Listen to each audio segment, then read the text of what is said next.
Trigger warning, description de viol et d'agression sexuelle. Trigger warning supplémentaire, acte de cruauté envers les animaux. Le système inceste. Quelques notions de pédagogie. Comme je l'indiquais plus haut, l'incesteur est la personne de la famille qui dicte les règles et les conduites de chacun. La condamnation ne modifie pas beaucoup le système inceste, et l'incesteur garde sa place de maître du jeu, même en prison. Par exemple, ce père incesteur de son fils et du meilleur ami de son fils, qui envoie une carte de bonne année aux parents de sa petite victime, et à qui les parents adressent une carte de meilleurs vœux en retour. Par exemple aussi, cet autre père incesteur, YT, qui autorise sa fille à porter plainte contre lui et qui l'informe de ses droits. Ouvrez les guillemets. C'est lorsque j'étais avec ma nouvelle femme qu'elle a commencé à me dire ce qu'elle ressentait, et je lui ai dit que surtout, elle n'hésite pas à porter plainte, parce qu'elle en avait tout à fait le droit, et qu'elle avait ce délai de 10 ans après sa majorité. Fermez les guillemets. Les familiers, dont l'incesté, agissent comme bon semble à l'incesteur, principalement parce qu'il fait peur à tout le monde, à ses parents, ses frères et sœurs, puis plus tard à ses enfants quand il en a, etc. Par ses colères ou ses sautes d'humeur, et que personne ne souhaite aller contre sa volonté. L'incesteur a différents moyens pour affirmer sa puissance, sa capacité de sanction, en un mot pour être craint. La violence exercée sur les animaux domestiques de la maison, ou de la maison des voisins, ou de celle des cousins, est un moyen courant et très efficace pour terroriser la famille. Devant l'incesté, et en général devant toute la famille médusée, l'incesteur tabasse le chien, ou plus radicalement, il le tue devant tout le monde. Une amie, collègue bénévole dans l'association où j'ai enquêté, à Paris, à Révis, m'écrivait un jour dans un mail qu'une directrice d'association de victimes d'inceste qu'elle avait invitée à dîner chez elle était restée littéralement paniquée en apercevant le chat. Lorsqu'elle était parvenue à retrouver son calme, elle avait expliqué à mon amie que, quand elle était petite, son père avait tué leur chat à coups de râteau devant elle. Ça ne m'étonne pas, car quand j'étais petite, moi aussi j'ai vu notre petit bébé chaton projeté contre le mur pour lui apprendre la propreté parce qu'il avait fait ses besoins au milieu du salon. Le petit chat a saigné par la bouche et il est mort quelques heures plus tard. Louise, une amie d'Arévi, raconte qu'un jour son père était contrarié parce que les enfants parlaient fort à table et que personne ne l'avait entendu demander qu'on lui donne un morceau de pain. Cette gosse, ce n'est pas facile pour les parents. Je blaguais. Pour se faire entendre, le papa a attrapé le chien, l'a monté sur la table, a retourné sur les couverts et les assiettes, a attrapé son couteau de chasse, qu'il ne quittait jamais, et éviscéré le chien sur la table. Je peux vous dire qu'après ça, tout le monde file doux. Vous êtes tellement certain que, si vous pipez mot, vous êtes le prochain sur la liste, que vous priez le ciel qu'on vous oublie. Vous vivez sous la terreur parce que l'incesteur, ou votre père, ou l'homme proche de votre famille qui a fait ce geste, a montré qu'il était capable de cruauté radicale. Et vous avez compris, dans le même temps, que personne n'a protégé la victime de cet acte cruel.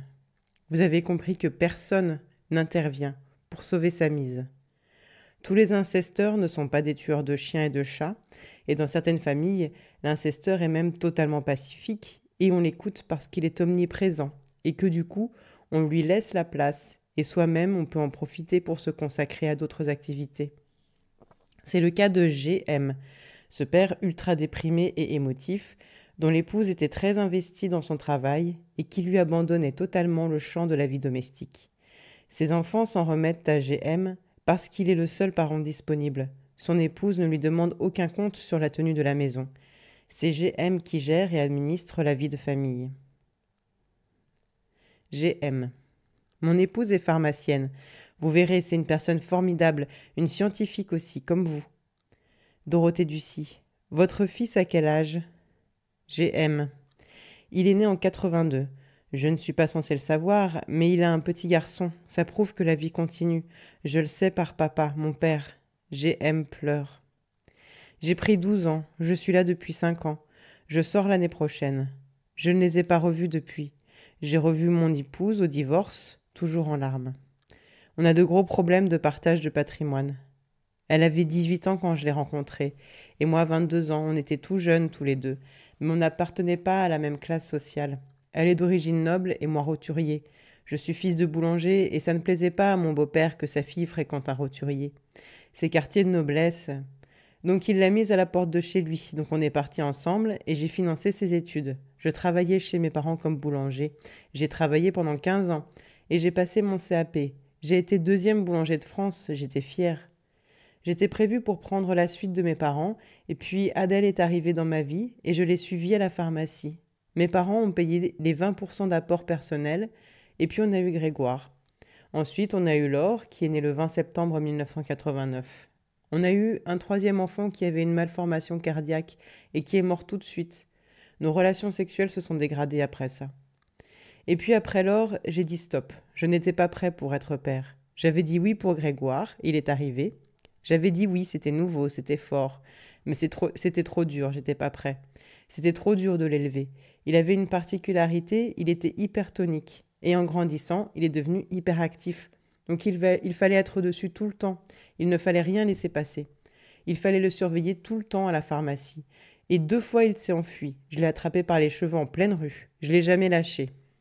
Mais par contre, j'étais trop près de lui. Je l'ai incestué. En larmes. Dorothée Ducy. Incestué, d'où vous connaissez ce mot-là? GM.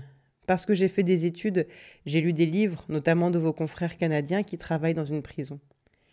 Dorothée Ducy. Vous êtes toujours aussi émotif ou c'est la situation? GM. Non, c'est tout le temps comme ça, je suis hypersensible, je suis tout le temps comme ça, c'est ma particularité, je suis musicien. Un peu plus tard dans l'entretien. GM. Elle était bien contente que je travaille pour lui payer ses études et que ma famille lui paie sa pharmacie. Je trouve qu'il y a un devoir de solidarité. Et puis, elle n'a pas vu que son mari incestuait son enfant, elle n'a rien vu. Elle ne s'est pas beaucoup intéressée à sa famille et à son enfant. Elle s'occupait surtout de son commerce. Et, encore un peu plus tard, Dorothée Ducy, vous étiez un père sévère? GM. Je pouvais parfois avoir des accès de colère. Mes enfants ont une paire de calottes des fois. Mais je n'ai jamais levé la main sur ma femme. Par contre, j'étais méchant avec les animaux. Un client nous avait laissé un chien et je lui mettais des roustes terribles. J'ai choqué Laure. Il m'énervait. J'ai su que ça la heurtait parce qu'elle pleurait. Et moi, je lui disais qu'il faut lui montrer qui est le maître. Et puis on a eu des chevaux. Ma fille faisait les championnats de France. On a tout porté à niveau. La musique, l'équitation. Fin du dialogue. Ah, je m'étais trompée. Lui aussi filait des roustes aux chiens pour montrer aux enfants qui est le maître. Comme quoi, même le plus émotif et le plus doux des hommes peut parfois se révéler brutal. Comme quoi, aussi, il faut se méfier des apparences, et les méthodes de l'incesteur ne se lisent pas sur son visage de victime larmoyante. Le plus courant, c'est qu'on donne parfois à l'incesteur parce qu'il a une forte personnalité et qu'il est simplement une grande gueule qui ne lâche jamais la conversation avant d'avoir rallié tout le monde à son point de vue. Il vous force à capituler. Façon DM, par exemple. DM. Violent, comment ça? Ça m'est arrivé de donner des claques aux gosses quand ils font des bêtises, mais j'ai jamais été jusqu'à leur taper la tête contre les murs. Ça m'est arrivé de m'engueuler avec mes femmes. J'ai frappé quelquefois, ça a pu m'arriver, mais des claques ou des coups de poing ou des coups de pied, non. Par contre, je crie fort, j'explose, et 5 minutes après, c'est fini. Dorothée Ducy. Vous insultez? Vous dites quoi quand vous explosez? DM. Insulte? Non. Par exemple, quand on s'oppose parce qu'il y en a un qui veut quelque chose et l'autre qui veut autre chose, chacun s'impose, on crie pour essayer de dominer l'autre, mais c'est pas des insultes. Ou alors si j'ai insulté quelqu'un, c'est plutôt t'es con, essaie de comprendre. Avec ma deuxième femme, pendant la rénovation de la maison, on est allé chercher des portes-fenêtres loin. 3 mois après, sans m'en parler, elle est allée acheter des volets électriques et des portes métalliques. Ça m'a mis en colère, le ton a monté. Elle faisait ses petits coups en douce, elle en a fait qu'à sa tête. Pareil pour les voitures, elle voulait pas acheter celle que je lui disais. Fin de l'extrait. Chacun, dans la famille, est habitué à écouter l'incesteur et croit ce qu'il raconte. Parce que sa parole est légitime et parce que c'est moins coûteux. Dans la vie, à moins d'être un amateur de conflits, on cherche plutôt le calme et l'absence de problème. Si on a la trouille de prendre la parole, on se tait. Si on va au-devant de difficultés ou d'un conflit en s'exprimant ou en agissant, on préfère souvent se taire. Dans la pratique, notre morale dépend des conséquences des décisions que l'on prend. Pour ne pas avoir de problème avec l'incesteur, le plus simple est évidemment d'aller dans son sens, dans toutes les situations de la vie quotidienne où on est confronté à lui. Au passage, on souhaiterait faire remarquer que les discussions consistant à savoir ce qu'on ferait ou ce qu'on dirait dans telle situation théorique sont pure spéculation. Genre, que ferait-on si on voyait une femme se faire agresser devant soi dans le métro ? Dans la vraie vie, on ne fait pas passer les femmes et les enfants d'abord. Le naufrage du bateau de croisière Concordia Costa sur les côtes italiennes en janvier 2012 en est un exemple récent. Les rescapés sont unanimes à raconter le désir profond de chacun de sauver sa peau plutôt que celle des autres. Même le capitaine a quitté le navire. La famille incestueuse est une famille comme les autres. Ses membres fonctionnent comme chacun d'entre nous. On sauve notre peau, et tant pis pour celui qui reste sur le bateau. Mais ceux qui restent sur le bateau, s'ils ne meurent pas noyés, s'en souviennent à jamais. Ils savent que personne ne vient vous aider s'il y a un risque. THC. Une plainte a été déposée par mon neveu Alexis et mon frère a effectivement jugé qu'il était important de faire quelque chose par rapport à des faits qui ont été commis et qui étaient graves. Dorothée Ducy. Votre frère, il était au courant ? THC. Disons qu'on nous avait surpris une fois avec mon neveu, tout nu dans la chambre avec mon bas de pantalon. C'était ma belle-sœur et mon frère, et mes parents ont été mis au courant. Mais pour eux, ils croyaient que c'était la première fois que ça se passait, quoi. Dorothée Ducy. Ah, ils ne vous ont pas posé de questions ? THC. Alors que mes parents étaient au courant d'histoires qui s'étaient déjà passées, qui s'étaient répétées avec des enfants d'amis de mes parents, parce que j'étais aussi animateur, j'ai travaillé en tant qu'animateur dans une garderie. Et il s'est passé aussi des problèmes. Le responsable de la garderie m'avait dit qu'il fallait vraiment que je me fasse soigner, que j'aille voir un psychiatre. Et mes parents m'avaient dit « Ben non, la seule chose qu'il faut faire, c'est de ne pas aller voir ces gens-là et d'arrêter de faire des conneries. » Mon père, je me rappelle d'un moment où il avait dit « Il n'y a pas un mois sans qu'il y ait un problème. » C'était tout le temps, parce que j'avais passé un diplôme d'animateur scientifique auprès des jeunes enfants, et je ne pouvais jamais m'empêcher, à chaque fois, d'en prendre un sur mes genoux et de... Dorothée Ducy. Mais donc, vous vous faisiez toujours surprendre ? Vous voulez bien qu'on revienne là-dessus, parce que vos parents étaient au courant, mais ils n'ont rien dit à votre frère. THC. Ils ne sont jamais venus en justice pour dire « on est au courant ». Au procès, ils n'ont rien dit. Alors que par rapport aux éléments qui avaient été donnés à la justice, il y en avait qui disaient que bien que mon frère et ma belle-sœur m'avaient surpris un jour dans la chambre tout nu avec Alexis. Fin du dialogue. La famille de THC sait qu'il est une personne de peu de paroles puisqu'il a des rapports sexuels avec son neveu en dépit des interdits forts qu'il connaît et qu'on lui a répétés. On sait qu'il a des rapports sexuels avec son neveu puisqu'on l'a surpris. Pas une seule fois, mais 4 ou 5 fois. Et comme il a avoué d'autres agressions, on ne peut vraiment pas ignorer qu'il est un pédophile invétéré. On lui fait néanmoins confiance, parce que la confiance est l'option la plus confortable pour maintenir inchangée la vie quotidienne. Si la famille de THC rendait réel ce qu'elle a vu, il lui faudrait alors réagir, empêcher activement l'oncle de fréquenter le neveu et les autres enfants de la famille. Mesure sans doute trop compliquée à mettre en œuvre pour que les décisions soient prises en ce sens, par cette famille et par tant d'autres. On s'en rend compte en un rien de temps d'enquête. Un ami d'Arévi, l'association d'entraide aux victimes d'inceste où j'ai enquêté, expliquait qu'il s'était confronté à son père incesteur le week-end précédent, profitant d'un séjour dans leur maison de famille. Mon ami s'inquiétait du sort de ses jeunes nièces, filles de sa sœur cadette, et voulait signifier à son père qu'il le tenait à l'œil. Son père l'avait convaincu que l'inceste était un accident du passé, épisode ponctuel de sa relation à son fils, enterré et révolu avec le passé. Avec d'autres collègues, je lui demandais comment il pouvait faire confiance à son père, lui faisant remarquer qu'il voyait son père 4 fois l'an et qu'il ne tenait pas grand-chose à l'œil, et lui demandais s'il ne devrait pas révéler à ses 2 sœurs l'inceste paternel. Quelques semaines plus tard, il nous dit qu'après de longues et douloureuses conversations avec ses sœurs, celles-ci lui avaient révélé avoir aussi été incestées par leur père, sans qu'aucun des 3 enfants de la fratrie ne se soit rendu compte de ce qui arrivait aux autres. L'interdit de l'inceste protège l'inceste, et, alors même qu'ils étaient agressés par leur père, les 3 enfants de cette fratrie ont pensé qu'ils étaient les seuls à l'être, puisque l'inceste ne doit pas avoir lieu. Je ne peux pas m'empêcher de m'interroger tout haut. Peut-on dire que, dans nos sociétés occidentales, le bénéfice du doute profite aux violeurs, puisqu'on ne le considère pas comme un violeur nonobstant les viols? Ou doit-on déduire de l'absence de réaction de l'entourage à la révélation des viols que ceux-ci n'empêchent pas la terre de tourner et qu'ils sont si peu importants qu'ils ne suscitent aucune réaction? Il ne faut pas prendre à la légère la difficulté pour les membres de la famille de réaliser qu'un des leurs inceste un ou plusieurs enfants. Les membres de la famille, et pas seulement l'incesté, sont habitués à ne pas penser à l'inceste, à ne pas le voir, à ne pas en parler. Force est de constater que la légitimité de l'incesteur, alliée à l'aveuglement sur l'inceste, induit par l'interdit de l'inceste, est plus puissante que l'amour qu'on porte à ses nièces et même à son enfant, et qui supposerait qu'on le protège des abus sexuels. Sans que THC ait jamais eu besoin de promettre qu'il ne toucherait plus son neveu, ses parents, son frère, sa belle-sœur ont cru qu'il cesserait d'avoir des relations sexuelles avec Alexis. Ils n'ont pas suspendu les relations entre l'oncle et le neveu. C'est énorme, et cela laisse songeur. Je le répète, le respect dû à l'incesteur et le silence sur l'inceste sont plus forts que l'amour et la protection de ses propres enfants, ce que montre encore YT. Ouvrez les guillemets. Oui, mais justement, les voisins, ils savent très bien que ça peut pas être si gros, comme je gardais les filles à Sophie quand je n'avais pas de travail.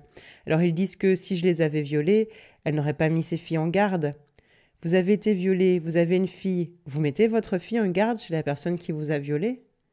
Fermez les guillemets. Le système silence, avec l'interdit de l'inceste en rouage clé, est suffisamment performatif pour protéger la pratique de l'inceste contre toute obstruction éventuelle. La logique des raisonnements prend le relais du silence sur les pratiques incestueuses. Par exemple, puisque personne ne s'est opposé à l'inceste alors que tous les proches de la famille étaient au courant, le neveu de THC, Alexis, a intériorisé que l'inceste était autorisé et, à son tour, il a pris pour objet sexuel un enfant plus jeune et plus vulnérable que lui. Le silence. Dorothée Ducy. Et lui, il disait quoi de cette relation avec vous? THC. Bah, il aimait ça, c'est sûr que je lui disais, faut pas en parler, faut le dire à personne. Dorothée Ducy. Vous lui faisiez peur? THC. Non, c'était par gentillesse, je l'embrassais. On peut pas embrasser quelqu'un sur de la peur. Je roule des patins. Dorothée Ducy. Il ne vous repoussait pas? THC. Non, il jouait le jeu de mentir à ses parents et de dire qu'il venait chez moi pour jouer à l'ordinateur, alors qu'il savait très bien que si on venait chez moi, c'était pour un jeu sexuel. C'est moi qui demandais à mon frère si je pouvais emmener Alexis pour jouer. Donc l'initiative venait toujours de vous. THC. Je sais pas. Fin de l'extrait. L'incesteur a besoin que l'incesté se taise sur les relations sexuelles et doit veiller au silence de l'enfant. Mais dans l'immense majorité des situations d'inceste, il n'a pas besoin de lui dire explicitement de se taire. Le silence sur l'inceste fonctionne comme un système qui s'entretient et se nourrit grâce aux efforts de chacun des membres de la famille. Dorothée Ducy. Vous disiez à votre fille de se taire, comment elle n'en a pas parlé pendant les abus? YH. Je ne pense pas que je lui ai dit de se taire. Je pense que je lui faisais beaucoup plus de cadeaux qu'à son frère. De toute façon, c'est plus ou moins licite entre les 2 personnes, mais faut pas le dire quand même. Dorothée Ducy. Parce que vous n'étiez pas menaçant? YH. Absolument pas, absolument pas. Je n'ai jamais frappé ma fille. Mon fils une seule fois. Je ne suis pas là pour la violence. Fin de l'extrait. Ou encore GM, le père de Grégoire, qui donne des roustes au clébard. Dorothée Ducy. Pour en revenir et au fait, qu'est-ce que vous lui disiez à votre fils pour qu'il ne parle pas? GM. Mais rien, je ne lui disais rien du tout. Fin de l'extrait. L'incesté et l'incestueur sont dans une relation inégale. Ils n'ont pas le même statut, pas le même rôle dans la famille, ce que ni l'un ni l'autre n'ignore. D'où la surprise du grand-père, celui qui a souvent fait le chien de boucher dans sa vie et qui était bouillant avec ses petites filles, qui n'aurait jamais pensé que ses petites filles oseraient aller en parler. Le père incesteur, mais aussi le grand frère, l'oncle, assurent un rôle de pédagogue, et c'est à eux que revient l'enseignement des normes, des pratiques et des valeurs de la société dans laquelle l'enfant grandit. Au moment où a lieu le premier geste à connotation sexuelle, l'enfant est depuis longtemps, voire depuis toujours, habitué à obéir à l'incesteur, habitué à l'écouter, à faire parfois des choses qui lui déplaisent mais qu'il est censé faire pour son bien, comme finir ses épinards, ranger sa chambre, etc. L'incesté aime l'incesteur parce que c'est son père, son frère, son grand-père, et qu'on aime ses parents proches. Ainsi, même si l'incesté est mal à l'aise ou n'aime pas le premier geste sexuel, et même s'il le dit à l'incesteur, il ne lui viendra quasiment jamais à l'idée d'aller s'en ouvrir à un autre parent, parce qu'il aime son incesteur, qu'il lui fait a priori confiance, et qu'il sait qu'on ne se plaint pas à sa mère, par exemple, d'une expérience imposée par le parent incesteur, puisque son statut lui attribue toute légitimité d'agir. Quand l'incesteur est un frère aîné, raison de plus pour se taire. Le statut d'aînesse octroie une impunité de sanction à différentes formes de brutalité et de petites humiliations du quotidien que l'ensemble des frères et sœurs ont intériorisées depuis toujours. Pour ces raisons d'amour, de confiance inconditionnelle et d'habitude à la soumission, et parce que l'enfance est précisément une période de la vie où on apprend sans cesse, où les enfants assimilent constamment, sans y réfléchir, des expériences et des informations nouvelles, le petit incesté ne pense pas forcément à l'inceste. Il n'a pas l'intention de se taire sur l'inceste, mais simplement, il n'en parle pas parce qu'il ne pense pas à en parler. Moins on en parle, moins on en parle, comme dit la chanson. L'enfant incesté, qui aurait des velléités de partager son expérience, constate qu'on ne parle pas de l'inceste. Personne n'en parle. Il n'y a aucun espace de dialogue pour évoquer l'inceste. Aucun film d'enfant qui raconte une scène d'inceste. Aucun copain ou aucune copine qui fasse part d'une situation équivalente. Aucune histoire qui relate un inceste. Il y a éventuellement des histoires de pharaons égyptiens qui se marient entre frères et sœurs, mais on est bien loin de l'expérience de doigts, de sexe, de bouche, de halètement vécue par l'enfant, laquelle n'a rien à voir avec une cérémonie ou une alliance quelconque. Il y a des faits divers tragiques d'enfants retrouvés assassinés au fond d'un bois après avoir subi des violences sexuelles, de nombreux événements médiatisés de prêtres accusés de pédophilie, des images quasi quotidiennes au journal télévisé, de reportages de scènes de guerre et de famine où les enfants souffrent, mais les petits incestés finissent rarement jetés dans un fossé ou morts de faim, et rien ne les aide dans l'identification de ce qu'ils vivent. Sous couvert de les protéger des horreurs du monde, on empêche les enfants d'être informés. Comme naguère ou ailleurs, on maintient dans l'ignorance certaines classes de la population, femmes, pauvres, enfants. L'information et l'instruction étant de notoriété publique les deux mamelles de la révolte, priver l'enfant d'informations réelles et précises sur l'inceste est un moyen de les empêcher de nommer, par identification, les violences qui leur sont faites. Sans autre référence que sa propre vie, et sans modèle extérieur, sans point de comparaison, on définit la normalité à partir de ces expériences. L'inceste, pour les enfants incestés, n'a pas lieu d'être dévoilé, pas plus que les différentes formes de folie familiale. L'incesteur, si l'incesteur ne dit rien au moment où il viole l'enfant, il n'y a donc que l'enfant pour être sûr et certain qu'il vit ce qu'il vit. Si les viols ont lieu la nuit et que l'incesteur tire l'enfant du sommeil, l'enfant ne pourra compter que sur lui-même pour savoir qu'il a effectivement, et non dans ses rêves, été réveillé par l'incesteur qu'il a écrasé de son poids d'adulte, a écarté ses jambes et, je ne sais pas comment dire, je ne me rappelle pas ce que, enfant, j'aurais dit, mais je ne connaissais pas le mot viol. Très petits, les enfants ne savent pas non plus bien distinguer les différentes parties du corps. Pour reconnaître le dos des fesses, il faut savoir parler et avoir les bras suffisamment grands pour toucher derrière soi les différentes parties de son corps. Il faut avoir au moins 2 ou 3 ans. C'est grâce à l'étendue de leur ignorance et à leur immense vulnérabilité que les très petits enfants sont faciles à violer. Pour les petits et les grands enfants, les abus sexuels nocturnes sont difficiles à penser parce qu'en outre l'incesteur est tout à fait normal au réveil et ne montre aucune gêne, aucune émotion de connivence relative aux événements de la nuit. Alors il n'est pas rare que l'enfant incesté se demande s'il divague, et il n'est pas rare non plus qu'il divague pour de bon le reste de la journée.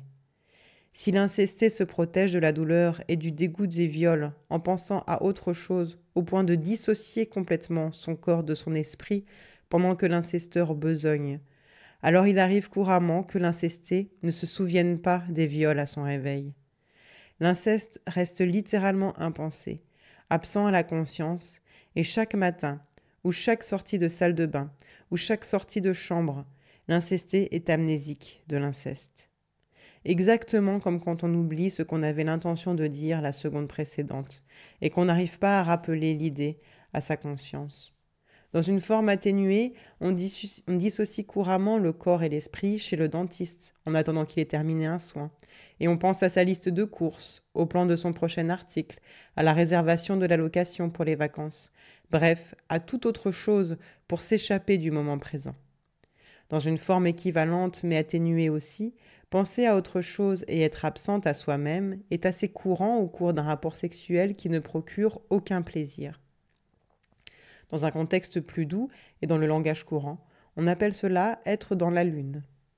La conscience des viols ne suffit pas à entamer une brèche dans le silence, car l'incesté est de toute façon coincé. Soit l'incesteur le pénètre brutalement dès le premier rapport sexuel, ce qui est rare, et l'enfant est tellement stupéfait qu'il est sidéré, donc muselé. Soit l'incesteur agit très progressivement, et l'incesté, qui n'a pas pensé à révéler sa gêne ou son dégoût des premiers gestes sexuels, est tenu par son propre silence et la honte qui le hante de n'avoir rien dit au premier geste bizarre. L'incesteur n'a pas besoin de sommer l'incesté de se taire. L'incesté se tait de lui-même. Ensuite, même si l'enfant souffre physiquement des gestes sexuels imposés, même s'il en est dégoûté, apeuré, opposé, il apprend à continuer de se taire et ses silences, interprétés par lui-même pour son plus grand malheur, et par l'incesteur, comme une collaboration de sa part, ligature pour longtemps la possibilité de révéler l'inceste.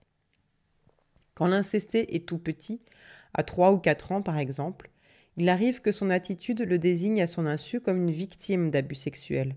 Il se touche le sexe de façon compulsive, dessine des scènes sexuelles, propose à des petits camarades qu'il touche son sexe, etc.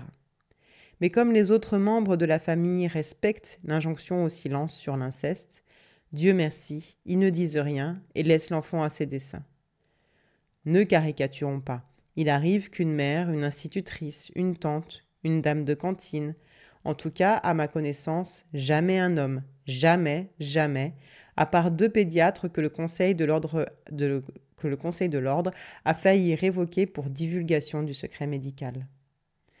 Suspecte des abus sexuels et actionne les dispositifs d'enquête et de protection de l'enfance. Mais d'une part, les signalements sont tout à fait marginaux, proportionnellement au nombre d'incestes non signalés, et d'autre part, faire la preuve de l'inceste est quasiment impossible en l'absence d'aveu de l'incesteur. Aussi, rares sont les instructions qui aboutissent à un procès et à une reconnaissance de la culpabilité de l'incesteur. S'agissant des frères et sœurs témoins aveugles et silencieux de l'inceste, des mères, des grands-parents et des autres proches de l'incesté et de l'incesteur, il y a plusieurs moteurs au silence. Entre parenthèses, ça me donne envie d'évoquer l'histoire de cette mère d'incesté, qui a développé une maladie très rare aux yeux. Son champ de vision rétrécissait, et elle perdait la vue sur les côtés. C'est arrivé juste après le procès que la fille a intenté contre son père. Littéralement, la mère a déclenché une maladie qui lui faisait des œillères. L'incrédulité, en premier moteur du silence, qui empêche de croire ce qu'on voit, même quand on le voit.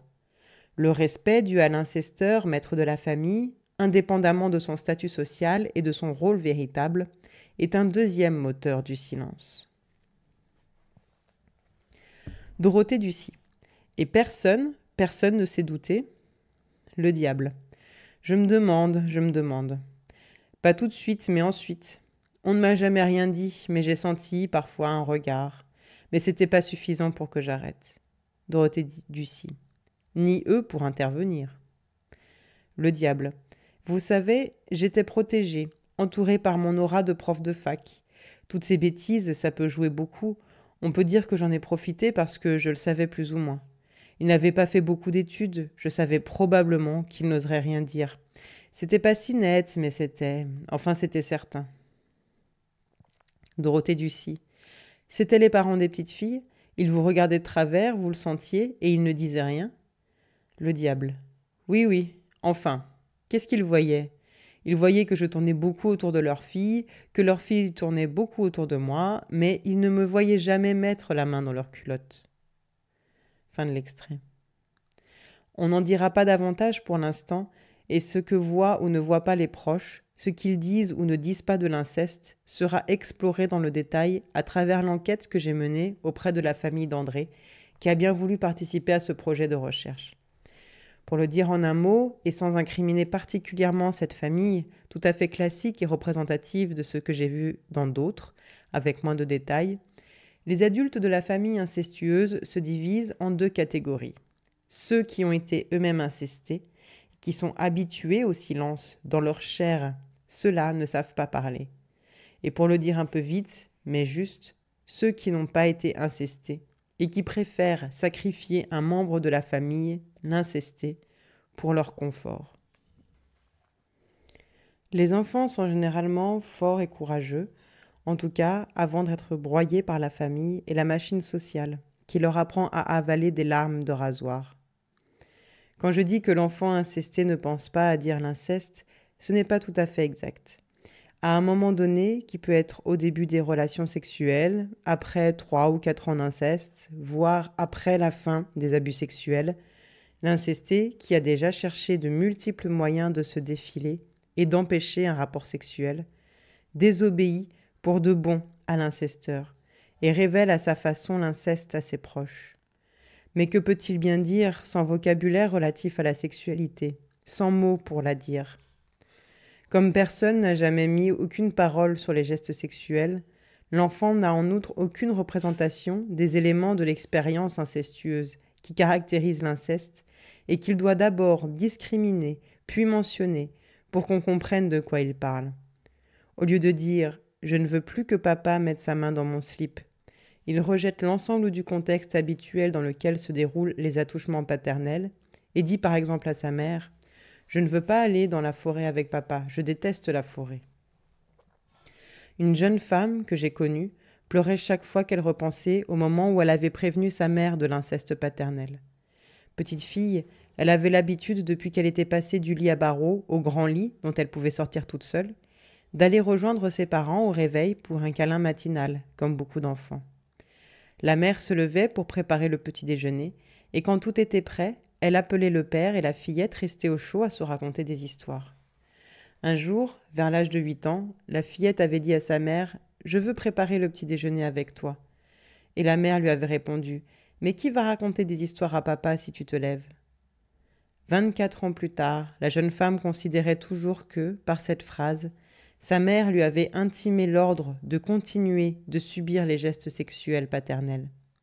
La pratique de l'inceste est protégée par l'absence de mots pour le décrire.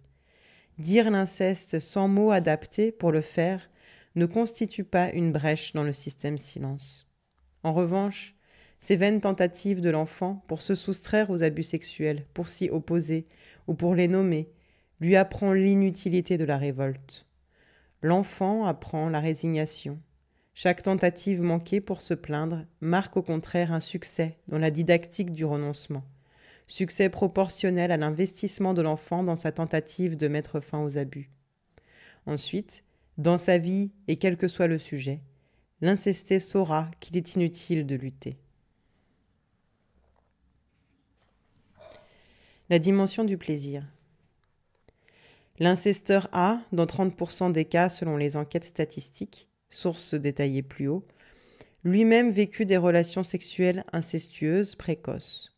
Ou bien, mais là-dessus il n'y a pas d'enquête, l'incesteur a vécu ce que les psychologues, les spécialistes de la santé et Laurent Mucchielli désignent comme des jeux sexuels, parce que l'incesteur les présente lui aussi comme des jeux. en tout cas des moments d'excitation sexuelle qui ont construit son rapport au plaisir et fixé l'objet de son désir sexuel. Il me semble que le fait de n'avoir pas d'autre terme à disposition que celui de « jeu » pour nommer ces épisodes, et le fait que le joueur n'ait pas détesté ces moments, n'en font pas pour autant des jeux au sens de pratiques ludiques sans danger et sans conséquences. Dorothée Ducy. Et votre fils avait quel âge quand vous avez commencé à l'incestuer ? GM. Il avait 10 ans, probablement l'âge que j'avais quand j'ai moi-même été incestuée. Mais c'était pas un inceste. J'ai été violée par des gamins qui avaient 16-17 ans. Faut que je vous explique. J'habitais dans une toute petite rue, dans une toute petite ville. Il y avait une petite place où se retrouvaient les gamins du village. Il y avait des petits, mais il y avait aussi des plus grands.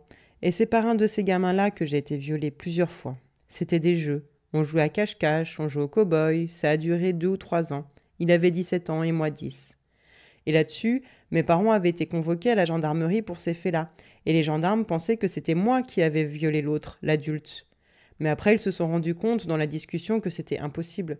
Je ne sais pas pourquoi mes parents avaient été convoqués. Ma mère m'a défendu en disant « Vous voyez bien que c'est pas lui, il n'est même pas formé ». Mais ensuite, elle n'en a plus jamais parlé, et je ne sais pas ce qui s'était passé. Elle l'a dit au tribunal, elle l'a avoué. Enfin, avoué, elle l'a dit, mais j'ai jamais rien su de ce qui s'était passé. Peut-être qu'un autre petit s'était plaint. Dorothée Ducy. Vous l'aviez dit à personne à l'époque ? GM. Ah bah non, surtout pas, c'était tabou à l'époque. Tout ce qui était lié au sexe, on n'en parlait pas. Dorothée Ducy. Mais c'était douloureux ou choquant ou bien... GM. Non, ni l'un ni l'autre. C'était ma vie, c'était comme ça. Dorothée Ducy. Pas d'affect, pas d'émotion. GM.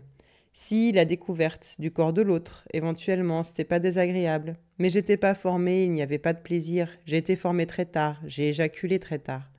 Mais la découverte du corps de l'autre et lui faire plaisir, c'était pas si mal. Mais après, il se disait que j'étais pédé. Tout ça, j'en ai gardé des séquelles. Il me cherchait, il se donnait le mot, et puis après, il me disait « pédé, pédé ». Dorothée Ducy. Mais les gens étaient au courant ? C'était à cause des gendarmes ? GM. Bah, je ne sais pas. Il y avait plusieurs garçons. Quand je vous raconte ça, c'était pas un seul garçon, c'était plusieurs. Sur la place, ils étaient plusieurs. Ils se le disaient entre eux. On jouait à cache-cache dans les souterrains de l'église. C'était la première fois qu'on vous touchait, dans l'église ? Vous posez une question qui me pose question. J'ai une image, un sexe d'homme et un pantalon de velours côtelé marron, à grosses côtes. J'étais sur les genoux de quelqu'un, j'étais pas vieux. Fin de l'extrait. GM désigne comme des jeux les séances de cow-boy dans les tunnels de l'église où les autres garçons du village, tous plus âgés, le coincent pour se décharger entre ses cuisses et l'humilient ensuite publiquement en le traitant de pédé, ce qui est, dans la bouche des hétérosexuels, une insulte. Mukieli dirait peut-être que les garçons jouaient à « touche-pipi » entre guillemets. Et moi je dis qu'un registre de relations sexuelles construit sur le mode de l'abus de vulnérabilité, la domination et l'humiliation ne peut pas être réduit à un jeu. Toujours est-il que faire plaisir, pour les incestés, est une dimension non négligeable de la relation aux parents incesteurs. L'incesté, comme tous les enfants, est en général heureux de faire plaisir à ses parents et à ses proches. Il ne lui échappe pas qu'il procure satisfaction et plaisir à l'incesteur en se soumettant aux séances sexuelles, et il n'est pas rare qu'il y soit sensible. Au-delà du plaisir qu'il propose à l'incesteur, l'enfant incesté, très couramment, est lui aussi excité par la stimulation de ses organes génitaux. Cette réponse mécanique du corps aux stimuli contribue très efficacement au maintien du silence sur les abus sexuels, écrasés de culpabilité que sont les incestés vis-à-vis de la réaction de leur corps, en dépit de leur refus résolu et catégorique de la situation incestueuse. Qui plus est, ce n'est pas systématique, mais c'est courant, quoique chaque incesté pense être le ou la seule à avoir vécu l'enfer du plaisir. L'excitation sexuelle agit comme une sorte de drogue, et l'incesté, en manque, va chercher sa dose sans qu'on l'y force. GM. Il, son fils, n'était pas d'accord. Il était demandeur. Je sais qu'on n'a pas le droit de dire ça, mais il était demandeur. Dorothée Ducy. Dès le début, il était demandeur ? GM. Oui, papa, est-ce qu'on peut recommencer comme l'autre fois ? Alors je lui disais, mais ça peut pas se faire comme ça. Et puis il était câlin, il se mettait tout le temps près de moi. Fin de l'extrait. Il en ressort que, Si les réveils nocturnes n'ont pas déjà rendu l'incesté définitivement schizo, si l'aveuglement de sa mère et de ses frères et sœurs, qui laissent l'incesteur abuser de l'incesté devant tout le monde, sous le plaid, devant la télévision, ne l'ont pas rendu complètement cinglé, alors la dose de plaisir sexuel y pourvoira. Si la culpabilité de l'incesté ne le tue pas, ou n'altère pas sa santé mentale, au minimum, elle écrabouille durablement. Et en l'absence d'une thérapie réussie, définitivement, la possibilité d'articuler plaisir et sexualité.